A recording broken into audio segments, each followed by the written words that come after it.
Today, I have the pleasure to be joined by. My name is Marcus, and I'm the guitar player for Methane from Sweden. I absolutely adore your album, man. It's killer. I mean, Thank you. it really is. Thanks. It's only been released a few days. So, how pleased are you with the feedback from media and fans so far? Yeah, I mean it's been great. It's been way better than we thought. I mean, we felt really proud of this record, considering it took us a long time to finish this album, and we didn't want to release anything that we didn't feel proud of, you know. Yeah, So it took us a few years actually to complete this. We had some member changes and whatnot, but we finally released it, and yeah, man, the reactions has been unbelievable. it's absolutely stellar, mate. Honestly, I love all of the songs. All of them will be your babies. But if you could choose one today from the album, which is your favorite and why? Um, wow, it's a difficult song. I think I think I had to go with "Kill It with Fire." I guess it's my favorite song because it's just not a. It doesn't ask any questions. Just gives you answers, and it's just from the top. Mhm. Non excuses, just pure energy. Brilliant. Your video for "Shock and Awe" is my favorite track and is insanely addictive and purebred thrashing insanity. Are there plans for any more videos from the album to come along? Well, we haven't really planned on doing any like a video like that. But lyric videos for sure. I love the cheeky and fun accuser and the excerpt from the crazy religious woman. Have you Yeah. ever come across someone like that in your life, in real life? Yeah, actually, I have. I recently moved back to my hometown from. I lived in Stockholm for a few years, Cool. so the capital of Sweden, and there's a woman there who is kind of infamous for walking around the street preaching about Jesus. And I happened to wear a Behemoth t-shirt, you know, Cool. you know, and she As was you do. just, and she was not having that, you know. She was Yeah. all over me, started screaming about Jesus and God and whatnot, and I was like, I'm not really interested in what you have to say, but and she tried to, uh, make me feel bad, but so I kind of have, but not in the same sense of that one on the clip. It's mad, isn't it? Absolutely Yeah, insane. Fucking yeah. hell. But it was Love it. fun, we watched her together, like in the band, Yeah. and we were like, let's make a song about that. Why not? Absolutely. That's going to go down well live as well, I reckon. Yeah. Yeah, I mean it's a kind of a different song. Like the vibe and the feeling of the song is a little bit different from the record. Yeah. And the song live, it's so fun to play. I mean, it's I it's bet. it's a little bit more like technical than what like Shock and Awe is. Yeah. So it's a really fun song to play, and I mean the whenever the audience recognize her voice, it's so fun. There are some Yeah. killer new thrash bands out there. Why do you think thrash metal is making such a resurgence? Yeah, I really don't know. I guess it's like with metal, it's always like all these genres, they have ups and downs, and right now it feels like thrash metal is really on the uprise. Yeah. At least like from we've had great reviews from the UK, Yeah. which we've really never had before. So because this is our like first like real thrash album, Mm. and it seems like at least in the UK, thrash metal is really on the uprise. Yeah. It And I'd really say like is. Sweden too. I mean, Sweden has a pretty good metal scene in general. Yeah. Um, but I know it's like I think there's a lot of these big thrash metal bands that they've been really active for the Yeah. past couple of years, and I Yeah. guess that helps. Yeah. Absolutely. I mean, I think mostly I've interviewed the Swedish bands over the years. Heavy metal and hard rock is absolutely massive in your country. Yeah, And it is. how difficult then is it to sort of like get your head above the parapet because there's so many bands there in Sweden? Yeah, it really is difficult, Um, I guess we come from basically the same city as Sabaton. Yeah, Yeah, so they've helped putting this little Swedish city on the world map. So bands from this town, they get a little more recognition because of Sabaton. yeah, Otherwise, it's so difficult. You have to work really hard, and you have to have something that is different from the rest of them. yeah. Is it um Bolanas you're from? What? yeah, Borlänge. That was close. That was Yeah, it close. was really close. And Sabaton is from a town called Falun, which is about 10 minutes from here. Oh, so cool. And of Yeah. course, you played the Sabaton Festival, didn't you, recently? That must have been epic. Yeah, I mean, it's a great festival. I've been playing, I have another band in which we played there before as well. Cool. Um, and it's just a great festival. It's a great vibe, and there are people from everywhere, from around the world. And Yeah. we got a really good slot. Like the playtime was really good.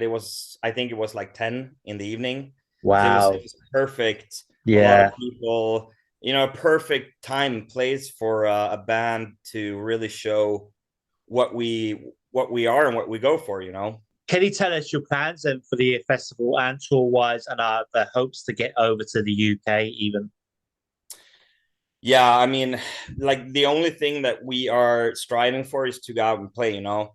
Mm, And it's so difficult because not only because of the competition in general, yeah. but on top of that, it's post corona, which means Mm, that everyone wants to go out and play. yeah. So we want to go everywhere, but it's so difficult. Hmm. But like if we get a chance to go to the UK, like we'd go tomorrow if that's the case.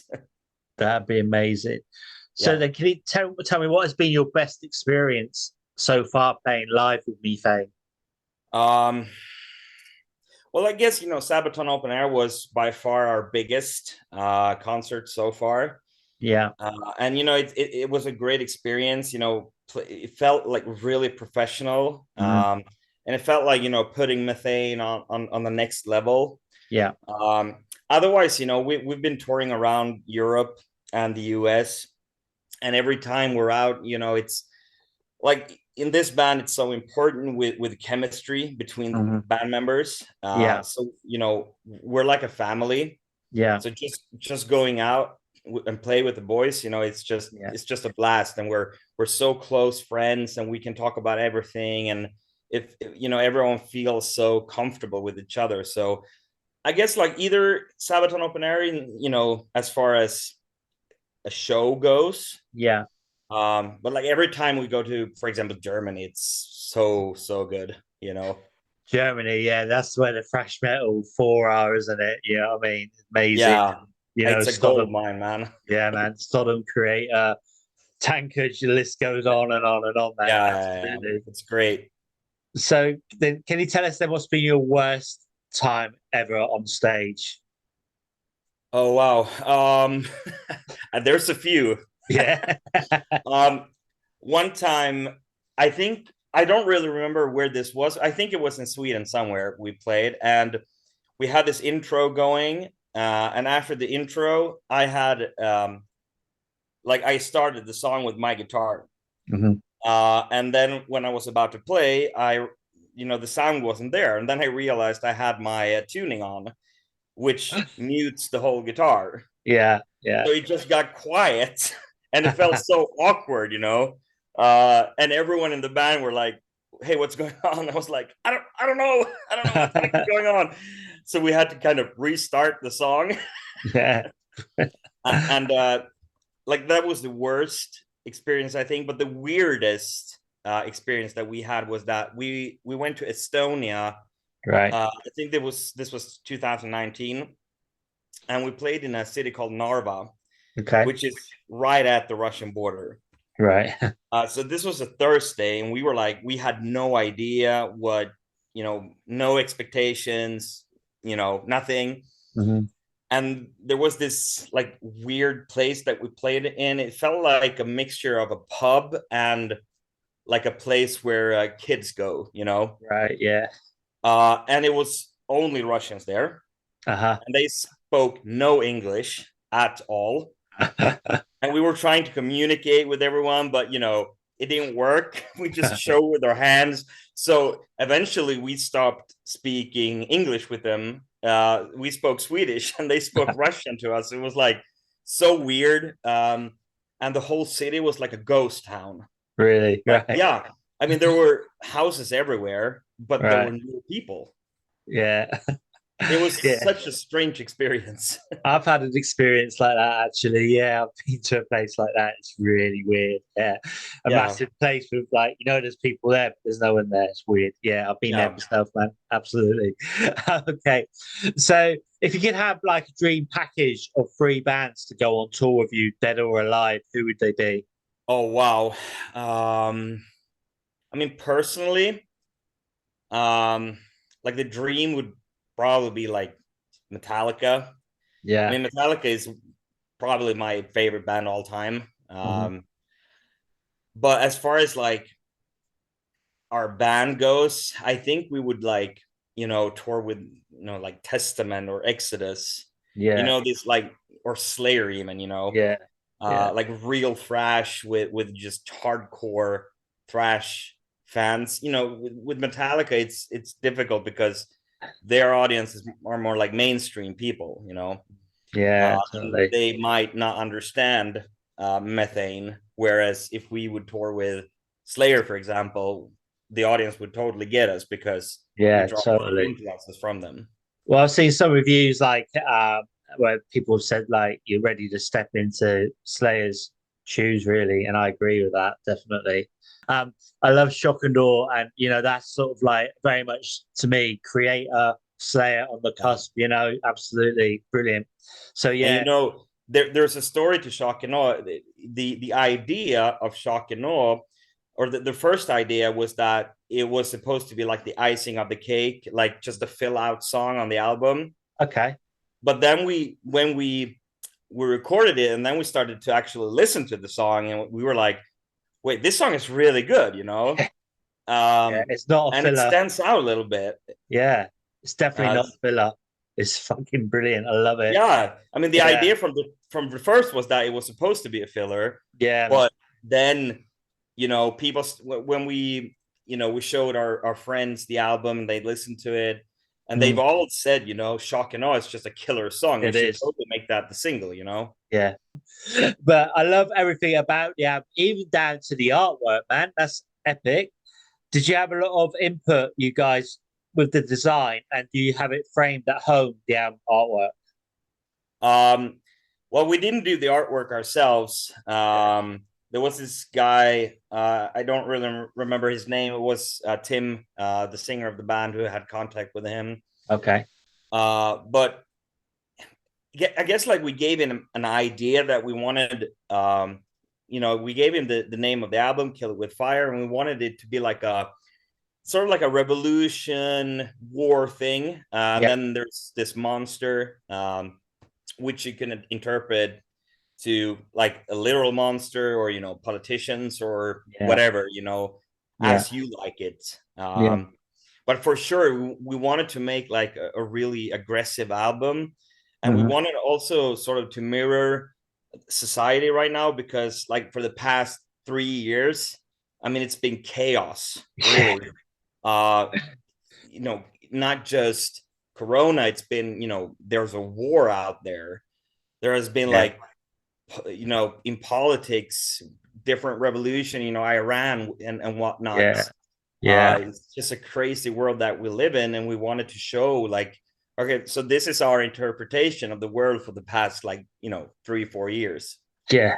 And it's not getting any better, man. It's just No. It's fucking getting worse. It's Yeah, and it's unbelievable. You can make it yeah, up. and it's scary, It really is. Yeah, it really is. if you'd say like World War III for 15 years ago, that would be not just that wouldn't be in your mind. Right No, now, it's plausible. totally. Yeah, Yeah, it's really is. It really is quite scary. It really it is, man. is. Really, really. Unbelievable. Yeah. So going back then to your youth, when did you first discover heavy metal thrash music? Well, it started off. So when I was 6 years old, I got a tape from my dad.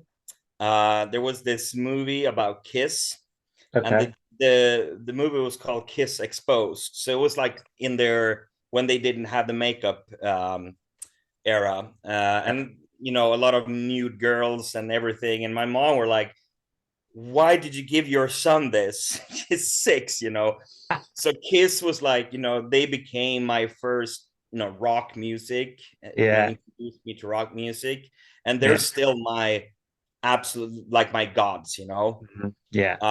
And then as time went by, so when I was around 10, 11, I started to get my own sort of taste in music.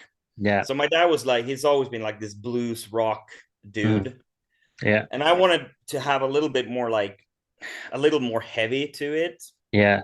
So that's when I started listening to Judas Priest and Manowar and whatnot. Yeah. So a little bit more like uh, would be like heavy and power metal. Yeah. But I guess like what really introduced me to thrash was Metallica, like their first three albums. Yeah. And then I started to listen to a lot of Creator. Yeah. Creator is at least top three for me, Mm. thrash bands. Yeah. And then once I started to understand thrash metal, I started to listen to Megadeth and Sepultura, Yeah. all of them, Exodus. Uh-huh. Um, so for me, I guess Metallica was the start, as for everyone, I guess. Yeah. Pretty But much. Yeah. then, yeah, but then Yeah. when I started to understand the music and when I started playing it too, you try to find influences from different artists and yeah. Brilliant. So next one, then, if there was a heavy metal song about yourself, what would it be called? Wow.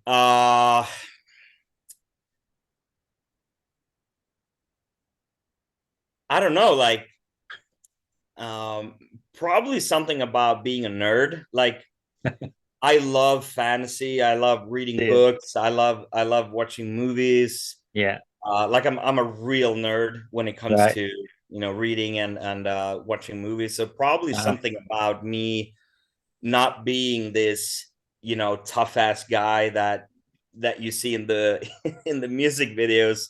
Uh-huh. Probably just this ordinary guy that likes fantasy and it's just a big nerd. Cool. We'll call it Big Nerd. There you Yeah, go. yeah. Okay. Complete this sentence for me. Everybody needs methane in their lives because Because you need the energy that we give you, and you need to bang your head. love it. Love it. Yeah. Okay, so it's either or either now. So the first one is small intimate gig or festival. Oh, wow, both of them are so good. But for me, I think I take intimate uh show. Cool. Okay. Meatballs or beer. Beer. Vinyl or digital. Vinyl. Okay. Are you a saint or a sinner? Sinner. And the final one, ABBA or Sabaton? ABBA. Really? Wow. Definitely. Okay. Yeah, I mean, ABBA is they're the foundation of everything, as far Yeah, as music goes. absolutely. Yeah. If not There's, for them, there wouldn't be any Sabaton, I think. yeah. Okay. Yeah, that's good. Okay. So I want to thank you so much for your time. And again, congratulate you on the album. Do you Thank have you so much. any final words for your fans, our viewers, and listeners? Well, first off, we love the reaction that we've received from this album. So thank you so much. And I really hope that you enjoy it. And we already have a plan for our next album. Really, that's good to know. So Yeah. we're looking at another release this year or probably early next year? Yeah, probably next year, I'd say. Cool. Well, it depends on like what we decide to do, like if we're releasing a full-length album or if we do like an EP or something. Yeah. We haven't really decided that yet, but right now we're in this like super creative state. Yeah. We are just writing so many new songs. Uh-huh. And this album and the reaction from it has given us a lot of motivation. Totally, man. Yeah. Going. That's good to know. Yeah. And we really feel like this path that Kill It With Fire has sort of directed us into, it really feels like this is what we want to do, this is what we're good at. And the producer of the album, Jonas is his name, he really found this sound that we really feel like this is the Methane sound, Yeah. So we're super happy and super motivated. So we want to, release another album or whatever, and then we want to go out on the road. I'm free to